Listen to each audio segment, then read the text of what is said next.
Знаете, что обидно? Люди не от хорошей жизни бросают свои дома и переезжают в Россию на заработки. А здесь над ними издеваются. Никогда не забывайте, чтобы вы сами создали видеоролик и поставили на социальные сети, чтобы нам не хватает мигранты, нам не хватает дворники, нам не хватает туда-сюда. Вот ваш мусор. Иммигранты, тут таджики, узбеки нам мешают, вот мусор стоит, на меня мусор. Мигранты, а мусора сколько, и никто не вывозит. Мигранты-то трудовые уехали все, бабульки, выходите, бегом! Вот ваша бабуля, чтобы она сама убирает снег. Ну что, хейтеры, лопаты в руки и вперед! А у нас в городе чистота, потому что мигранты у нас не уехали. Вот ваши люди, россияне, чтобы про мигрантов, они что скажут? Гастробайтеры, домой! Вот эту тему прям подхватили все, уже некоторые министры даже высказываются. Но министры, понятно почему, они хотят обесценить труд.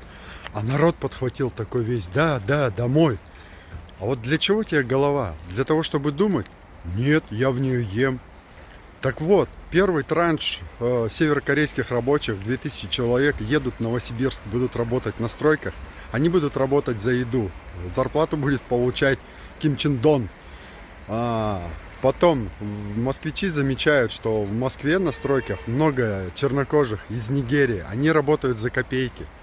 Наши соседи за такие копейки работать не будут. А вот вы, когда захотите есть в голову, вы придется просто ради еды идти вот работать за такие зарплаты. И прежде чем писать гневные комментарии, подпишись. اسپاسیل برای رگ‌های واریکوزی و سبوکی در پای‌ها محصولاتی بی‌نظیر با ترکیبی طبیعی. رگ‌های واریکوزی یک بیماری خیلی معمولی رگ‌ها میباشد. برای کم کردن در رفع ضعیفی پای‌ها پلاستیک ما کمک می‌کند. ورم را کاهش می‌دهد. دیواره‌های رگ‌های خون را مستحکم می‌کند. به حرکت معتدل خون مساعدت می‌کند و اصول استفاده برایش خیلی آسان است. برای معلومات بیشتر به رقم‌های 00333397 و 934 333397 زنگ زنید یا به دایرکت نویسید. واریکوز